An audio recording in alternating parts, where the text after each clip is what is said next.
You're listening to the Monocle Daily, first broadcast on the 14th of July 2025 on Monocle Radio. Why has US President Donald Trump given Russia another 50 days to go on bombing Ukraine? Should Russian artists be blamed for the crimes of the Russian state? And is 92 arguably too old to seek another 7-year term as president? I'm Andrew Muller. The Monocle Daily starts now.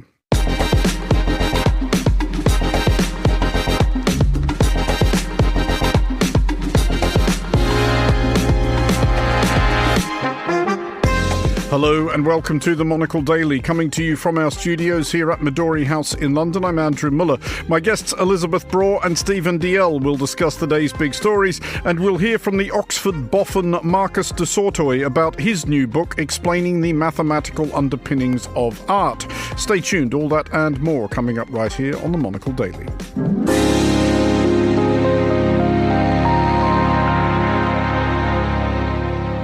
This is the Monocle Daily. I'm Andrew Muller, and I am joined today by Elizabeth Braw, Senior Fellow at the Atlantic Council and author of Goodbye Globalization, and by Stephen DL, the Russia analyst and regular Monocle Radio contributor. Hello to you both. Hello. Hello. Elizabeth, you have been to Estonia to see them do that thing they do every 5 years where literally almost the entire country turns out for a big sing-along.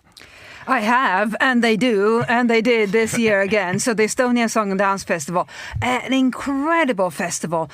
So what it is people singing in choirs together, 32,000 people at the same time, and then you get different variations. So you end up with around 40,000, 50,000 people singing, plus more people dancing, 13,000 people dancing folk dance, and all ordinary singers, ordinary citizens, and they do it joyfully at a very high level. And these are not professional performers. These are just ordinary people, anybody from a 7-year-old child to Estonian ambassadors. They do it, and then tens of thousands of others watching, and that number included me, in the pouring rain, and they still do it, and they still do it cheerfully, and it just sends such a message of joy and of unity, and I think we can learn a lot from them. Well, it also includes, as I know, Estonian foreign ministers, because Estonia's foreign minister was trying to sell me on this as recently as last time I interviewed him at Globsec in Prague, because that was the next thing he had coming up. And he was saying it's a shame you have to wait 5 years for the next one. It's a shame, Andrew, you missed something. And yes, he was there, and yes, he was singing. And by the way, singing and dancing there includes a 5-kilometer procession from the centre of Tallinn all the way out to the festival grounds. And as it happened... And that's halfway across the country. More or less. And as it happened, it was pouring the whole time that procession lasted, and that was the whole afternoon, and they still did it. I'm less sorry I missed it. We will be discussing things pertaining to weather later in the show, like a good British-based podcast should. Stephen, you, however, have made, as I understand it, a counterintuitive, if not downright controversial choice of destination for Dutch city break. Yes, my wife and I at the end of next week are off to a long weekend in Rotterdam. And your initial reaction when you heard that was, why not Amsterdam? Well, because we've been there and we didn't like it much. We went to the tulip fields, which were wonderful. Any listeners in Amsterdam, please direct your complaints to Stephen DL personally, not Monocle as an entity. Well, I would say the principal reason why we didn't like it was because of British tourists smoking the weed and drinking and blocking the pavements. We did last year go to Leiden, which I found a delightful town. It is a nice town. Very nice town. So yes, we're doing quite a lot of travelling this year. I think that I haven't been anywhere since I was last on the programme. I mean, it was a long time ago, and it may have changed, but I can say that one of Europe's great dramatic hotels is in Rotterdam, the American Hotel, which is which is where it used to be the terminus from which people got on the ships to take them to the New World called, which is why it's called the American Hotel. It's out on an island in the harbour. Spectacular. Oh, well, maybe we'll go and at least have afternoon tea there if they do such a British thing. I'm sure they do, or whatever the Rotterdam equivalent is. But we will begin in the United States and the current status of President Donald Trump's promise to end the war in Ukraine within 24 hours of being sworn in, currently 171 days past deadline. Apparently vexed by this, Trump has today, while hosting NATO Secretary General Mark Rutte, promised to deliver what he called top-of-the-line weapons to Ukraine while reaching for his own favourite weapon, i.e. tariffs, should Russia not pack it in within 50 days. Stephen, first of all, is this a big deal? It had been heavily foreshadowed that it was going to be a big deal, but obviously Trump does that with absolutely everything he says or does. But is this objectively a big deal? No, I don't think it is. And I think the main reason I say that is because the Moscow Stock Exchange was expecting Trump to slap 500% tariffs on countries dealing with Russia immediately. These secondary tariffs. The secondary tariffs, yeah. So, for example, India, because it buys Russian oil, they'd have had these 500% tariffs slapped on the Moscow Stock Exchange thought would happen. And in fact, he said, well, there'll be 100% tariffs if Russia hasn't done anything to help stop the war in 50 days. Now, how many times does Donald Trump change his mind in 50 days? To my mind, this part of it is a nonsense. The one good thing is a promise of serious weapons, he described them, for Ukraine. Although even then, he's going to get European countries and NATO to pay for them. So they'll be American-made, but they'll be provided by the European nations. So it's another Trumpism, I'm afraid, which to use that awful phrase, we'll have to wait and see. I'm afraid once again we will. He could last week. He was saying he wasn't going to send weapons to Ukraine, or the week before. But it changes so much that there's 50 days for Russia to decide whether or not they're going to make any moves to stop the war, while meanwhile they'll be firing more and more drones and missiles at Ukraine is to be polite, is a strange decision. Well, on that thought, Elizabeth, is it arguable that it doesn't really change all that much? Because on the one hand, as Stephen intimates, it seems reasonable to assume that Russia will use this 50 days to even further step up its recent blitz against Ukrainian cities. But if Ukraine is equipped with better air defence systems and more air defence systems, specifically the Patriot surface-to-air missile interceptor, maybe it'll be about status quo, i.e. more drones and missiles will get launched, but more of them will get shot down. Well, I think that the first thing to remember about Trump's dealings with Putin is that there are always threats, and then there's always something that's going to happen beyond the horizon, whether it be 2 weeks from now, 50 days from now. And he reminds me a bit of a parent who tells his or her child, if I'm going to count to 3, I'm going to count from 3, and then by then you will have done whatever it is. And so you go 3, 2, 1, a half, 0.25, and that's a little bit the way he deals with Russia. And how is Ukraine going to build any kind of strategy on that? And that's not even having discussed the weaponry they need. And let's see what European countries say about this weaponry they are supposed to pay for. Made in America, that doesn't even create jobs here in Europe, doesn't even create revenue for European defense companies, and they are supposed to pay for it. Let's say let's see what they say, because they haven't said anything about it yet. Let's look at this maybe from the counterfactual proposition, Stephen. If and you're quite right, I mean, 50 days is a very long time in the mind of Donald Trump. What if he'd said the other thing? If he just said, okay, this stops in 48 hours, or I'm going to tariff the Russian economy into non-existence, followed by the economies of everybody who still trades with Russia? It would have affected those countries still trading with Russia more than Russia.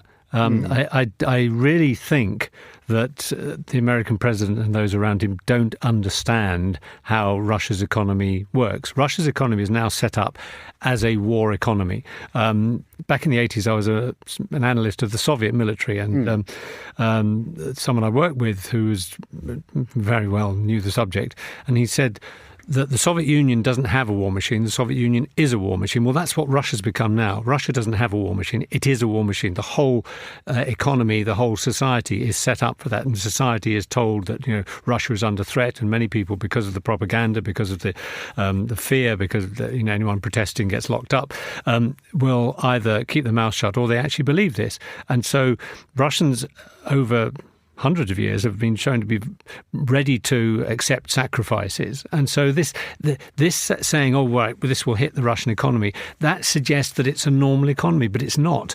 And it's geared now towards military production, and the population are geared to accepting a higher price for eggs or potatoes or whatever it's been, which these have increased in recent years.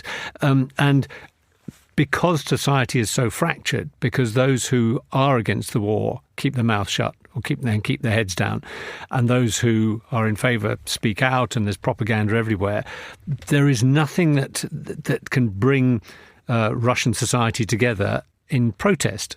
And so, therefore, the economy can cope, at least for the next couple of years, with more hardship. And so any sanctions that are introduced, any tariffs that are introduced by Donald Trump will hit those buying from Russia more than they'll actually affect Russia itself.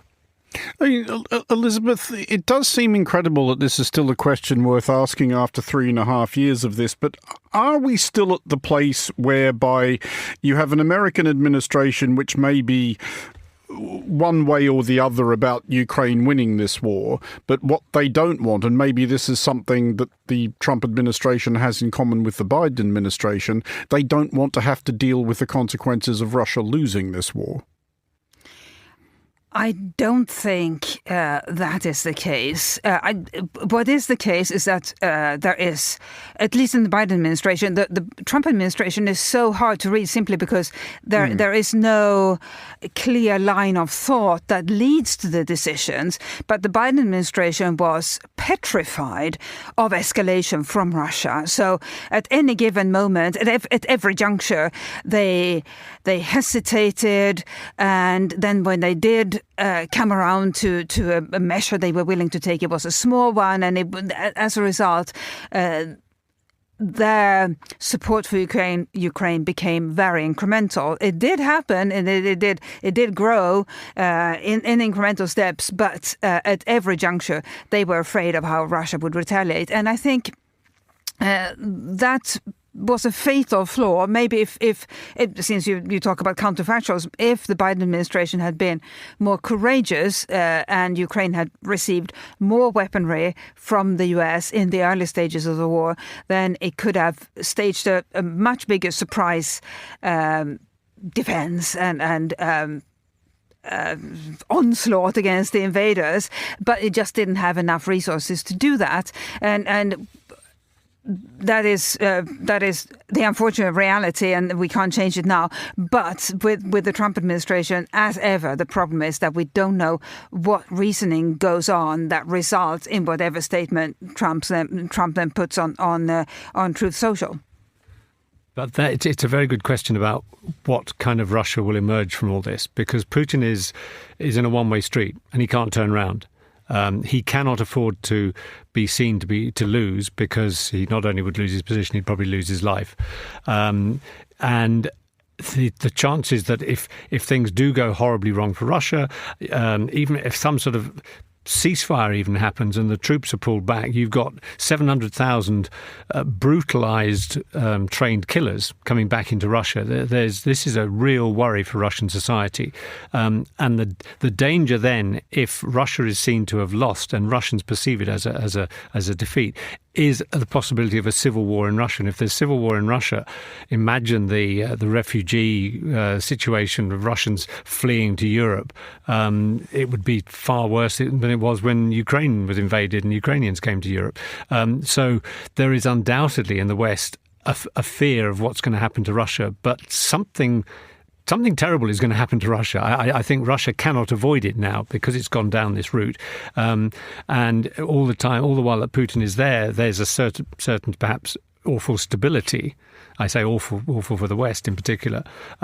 But if Putin were seen to be weak, seen to have lost, and is overthrown in Russia, then there could be such chaos. And now there are so many. There are over 1 million Russian soldiers have been through Ukraine, and it's not the way they've brutalised Ukrainians. They brutalise each other. If you're a Russian soldier who's got PTSD and feels he can't fight anymore, you're thrown in a pit until you agree to go back to the front line. They've been sending soldiers back who've got an arm missing or a serious leg injury, and then they can't walk properly, and it really is a meat grinder from the Russian side, and that brutalises the Russians. They are setting up so many problems for their society, and that is worrying for everyone. Well, to Italy now, and exciting news for listeners therein who fancy watching a good friend of Vladimir Putin swishing his baton at local musicians. Valery Gergiev, the conductor who has served stints with the London Symphony Orchestra and the Munich Philharmonic, as well as with the Bolshoi and the Mariinsky, has seen the overseas engagements rather drying up since his good friend launched his rampage in Ukraine in February 2022, and Gergiev declined the opportunity to say he believed this to be a bad thing.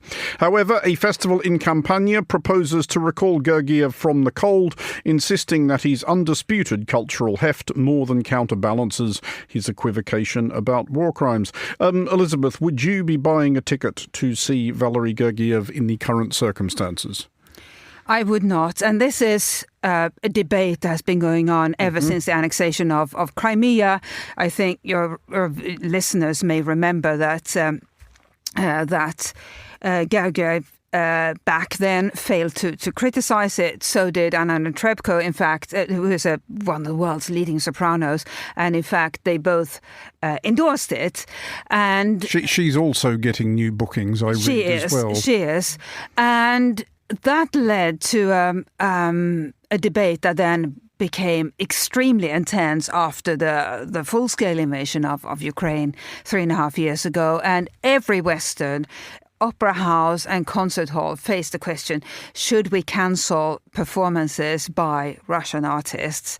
And in many cases they did. And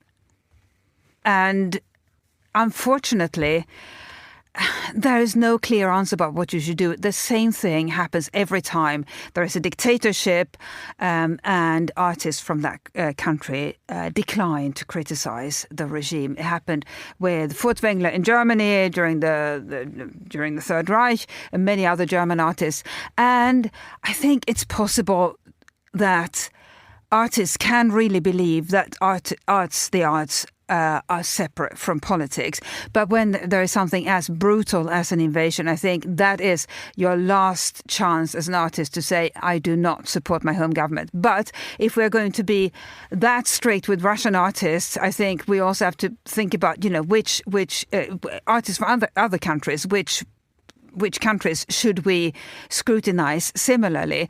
Venezuela, should we cancel Venezuelan artists, Chinese artists? It is such a difficult issue.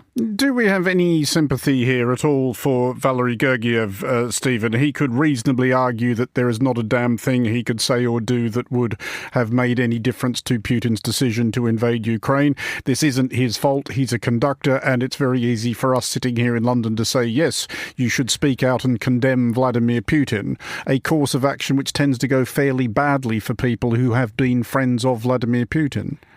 I take your point entirely, but I'm very much on the side of I don't think he should be invited because he did have the choice whether he should speak out or not. And as Elizabeth said, in 2014, he supported the seizure of Crimea. I'll give you an example on the other side. There's a very, very famous Russian singer. She was famous when I was spending a year in the Soviet Union in 79-80, called Alla Pugacheva. And Alla Pugacheva has come out. She's now outside Russia. She came out and criticised the so-called special military invasion, in other words, the invasion of Ukraine, special military operation, the war. And so, it is possible for these people, rather than sitting on the fence and saying, well, we're in the world of culture and it's nothing to do with politics. I'm sorry, as far as the Soviet Union was concerned, and if I keep going back to the Soviet Union, it's because modern Russia has more and more become like the Soviet Union. Everything is politicised. And therefore, culture is politicised, sport is politicised, and they they have the option of saying, we're against it. At least 1 million Russians, probably more, have actually left Russia since the invasion, and therefore made their statement. And cultural people in the field of sport can do the same thing. And Georgiev is not exactly hard up. He's not going to be busking on the streets of Italy or London or anywhere else to earn a crust. He could have come out and said, I'm against this. This is wrong, but he didn't. Pugacheva did, and all credit to her. And there is, if I may plug, one of the best movies in post-World War II history. There is a fantastic movie about precisely this, Mephisto, which won the Oscar for Best Foreign Film in 1982. It's precisely about this, the role of artists in dictatorships. It's an extraordinary movie. I recommend it to everybody. And if you want to read the novel, it is the novel by Klaus Mann, is the novel on which this film is based. Well, to Cameroon now, where Paul Biya, president thereof, has declared that he intends to stand for an 8th consecutive term in October. On the form of Cameroonian presidential elections, he can be confident of victory. It is fully 43 years since anyone else won one. On his prospects of serving a complete 7-year term, however, bookmakers may offer longer odds. President Biya turned 92 in February. Other factors which might be thought to count against him include a formidable reputation for corruption and ineptitude and an aversion to spending much time in the country he governs. He can often be found at the Hotel Intercontinental in Geneva, where his bills are reputedly settled with literal sacks of cash. Stephen, are we excited to see what he would do with an 8th term? Sorry, excuse my laughter. I don't think we could be excited about what a 92-year-old might do in any case. But and I'm sorry to bring it back to Russia again, but my immediate thought when I heard this was, this could be Putin in a few years' time. Putin has changed the constitution so that he could come back and now be president at least till 2036. And no one doubts that if he's still around then and still in reasonable health, he will continue. I just think it's a very dangerous precedent in any country for a president to stay on for so long. I mean, 43 years, this is absurd, and no wonder there's allegations of corruption and so on. Power corrupts, absolute power corrupts, absolutely. And it also brings to mind another current president, the man in the White House. There's been talk of, will he try and change the American Constitution so that he could run again? These limited terms or limited number of terms, they're put in place in constitutions so that someone doesn't become a complete dictator and actually has the country has a chance to develop. And I think any country where the president just keeps on and on and on is short on development, shall we say? Well, we do turn here, Elizabeth, to the ultimate philosophical question here, which is, should constitutions impose things like term limits or indeed upper age limits? Or, if we assume a fair election, which granted in Cameroon we probably can't, but if we can assume a fair election, aren't the people entitled, if that's what they want, to vote for an elderly crook who can't be bothered doing the job?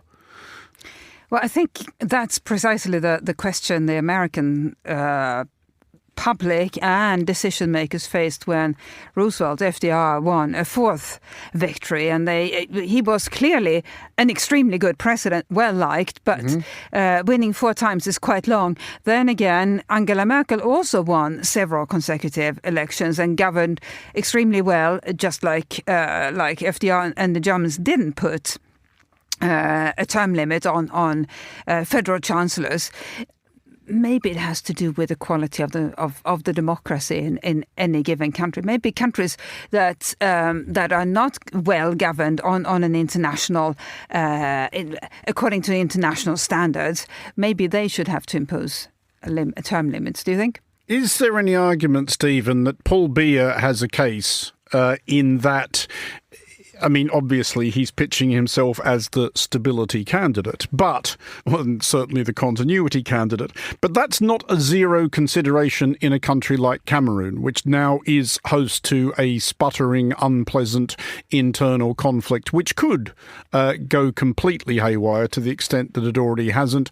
Granted that obviously somebody has been president for 43 years, may be due a measure of culpability for that conflict in the first place. But his whole pitch is going to be, it's me or chaos. Well, I think, you need to look more closely in the dictionary, and, quite close to stability is the word stagnation. And I think that this is what you get. Again, if I go back to the Soviet Union, of course, that was what became the case under Leonid Brezhnev, who became Gaga as well. But he'd lost his marbles, but he was there, and there was no system for getting rid of him until he died in 1982.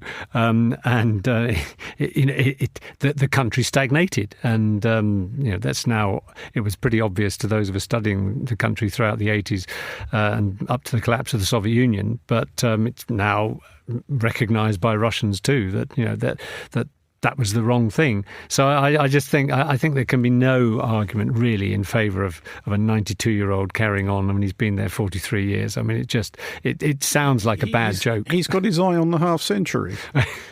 But who are the opposition politicians? I think that is another vital question. And on a related note, it is interesting that Mo Ibrahim's prize for governance in sub-Saharan Africa, I don't think has been given out for a number of years. It is for a democratically elected leader who voluntarily decides to step down. And for a while, I think 3 or 4 years, it was awarded to somebody, but then there weren't any candidates. Well, to the UK now, or really the Northern Hemisphere generally, where it is summer. This is generally held to be a good thing, or at least an improvement on winter, which is cold and dark and stupid. However, it says here that not everybody feels this way, that there are people who dislike summer's perceived pressure to be having a good time all the time, that there are people transfixed by melancholy at the thought of how soon it will all be over, and people who just dislike what the pasty milk toasts of Northern Europe call heat. Are we buying this? Is anybody here willing to make a case against summer? I mean, Elizabeth, you're from somewhere where the sun basically comes out for like one afternoon in July. Are you a big fan of summer? I'm going to sound holier than thou, but I think we are very lucky to live in a temperate climate where all the seasons are enjoyable and none of them are dangerous. So I know that sounds terrible. Are you talking about the United Kingdom? Because counterpoint, winter is not enjoyable. Well, there are pubs in which you can shed a tear about the state of the weather. Do you dislike anything about summer, Stephen? Beaches. I'm not a beach person, but otherwise I like summer. I like it when the days are long. But beaches here are made out of rocks. Well, many of them are. You've completely failed to understand how beaches work. No. Even if they've got sand, I'm just not. I don't like sand in my sandwiches. So I'm not a beach person. I don't mind swimming in the sea, a quick dip in the sea and out again and off. But other than that, no. I mean, of course, to take a serious note at the moment, we've just had another, for the third time this year, what is termed a heat wave in this country, when it gets up to over 28 degrees and certainly 34 degrees Celsius, which it's been.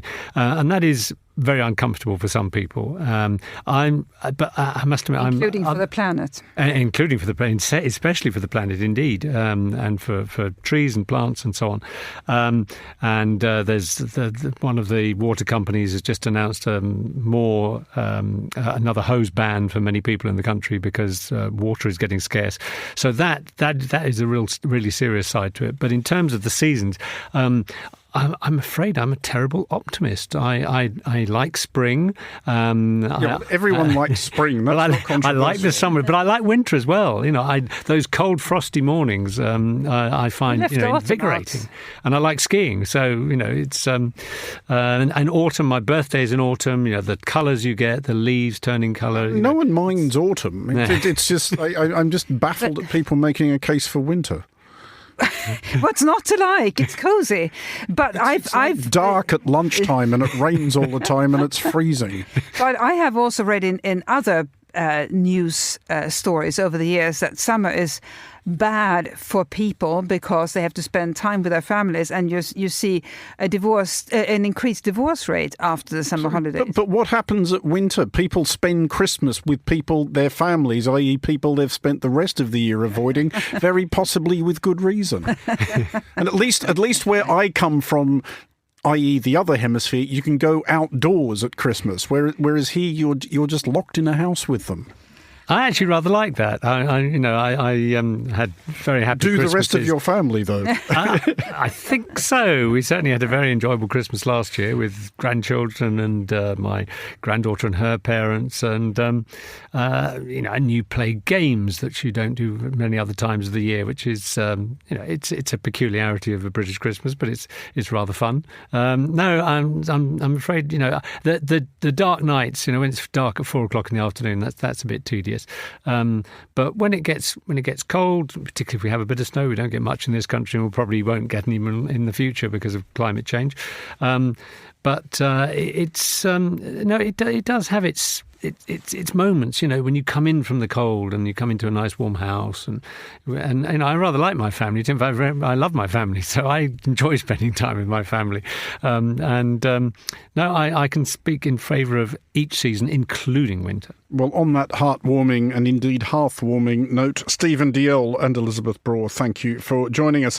Finally, on today's show, for many of us, mathematics and creativity seem like mutually exclusive propositions, but in his new book, Blueprints, Oxford University Professor of Mathematics and best-selling author Marcus de Sortoy argues not only that maths is a deeply creative activity, but that many of our great artists, from Shakespeare to Bach, drew upon mathematical truths to shape their creations.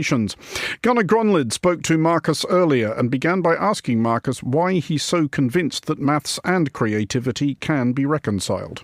I think that mathematics, many people think it's just about doing sort of long division to lots of decimal places or something, but actually mathematics is really about storytelling. And it's about taking our characters, which are numbers and geometry, and weaving together an interesting narrative which takes you on a kind of journey from a place that you know about to a new destination where you see something rather surprising about the characters that you've been sharing your time with. So I think actually the idea of choices being made in mathematics, which is probably rather unusual to a listener, that I'm making a lot of choices, and those choices are determined by quite a lot of things like aesthetics or surprise, emotional engagement. And so, creativity is quite a mysterious word, but I think one definition I like, it's something that's new, surprising, and has value. Well, those two last things, surprise and value, are quite subjective, and I think mathematics itself is quite subjective. The things that we enjoy spending our time with are things which make us see the world in a new way. So that's the value maybe, and surprise us and say, oh, I didn't know that was going to be related to that thing there. So I think that's what I want to try and communicate, that there are a lot of choices involved in mathematics, and they're often driven by very similar sort of ideas that drive the creative artist. And the creative artist aspect is, of course, where you explore a lot of these blueprints in the book. You're sort of arguing that actually a lot of the art that our greatest artists throughout history have created, from Shakespeare to Bach, actually sort of draw upon these deep mathematical blueprints that seem to just be part of our universe. Can you maybe tell us a bit about some of your favorite examples of this, blueprints like that have made you fall deeper and deeper in love with mathematics and seen this connection? Yes, I think, if I was going to give a definition of mathematics, it might be the study of structure. And any kind of artist probably has structure at the heart of what they're doing to frame their musical composition or to frame a poem or something. So I think that's why I'm seeing quite a lot of things which I recognize from a mathematical perspective in the work that artists are doing. And what's very intriguing is often those artists are kind of using these structures perhaps intuitively without realizing that they're pieces of mathematics, but oftentimes they're using them quite deliberately. So one of the first kind of structures that I talk about in the book is the idea of a prime number. So these are the indivisible numbers. You could say they're the blueprints of the whole of mathematics, because out of primes you can create all numbers, out of numbers you get mathematics, out of mathematics you get science, out of science you get the universe. So in a way, maybe prime numbers, these indivisible numbers, are sort of the blueprints of everything. And surprisingly also beautiful art. Right? Yes, and so I start off with a story of their use in a piece of music created in the 20th century under rather extraordinary circumstances, composed in a prisoner of war camp. Olivier Messiaen was very interested in kind of challenging new structures in which to write his music. And he has a piece called The Quartet for the End of Time, which he composed whilst in Stella Gate A during the Second World War. And there's an incredible use of prime numbers to create a very strange effect in the piano part of that quartet. So there's a rhythm sequence which is 17 notes long and a harmonic sequence which is 29 notes long. Now, 17 and 29, both indivisible numbers, but these two things are kind of working together or perhaps working against each other, because once the rhythm repeats itself, does the 17 same rhythmic notes again and again. But the harmonic sequence is kind of 2/3 of the way through its development. Then the harmony begins again, but the rhythm is somewhere completely different.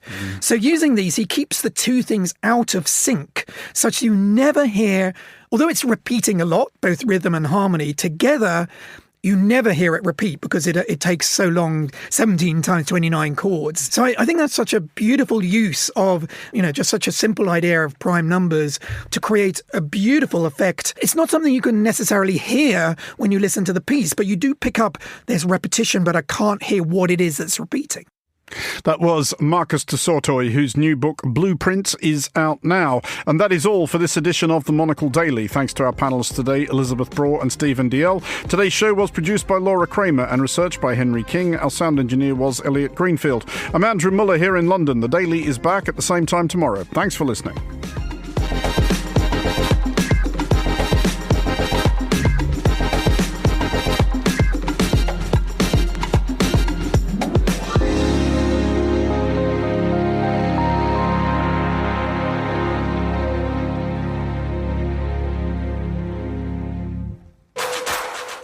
Seeking opportunities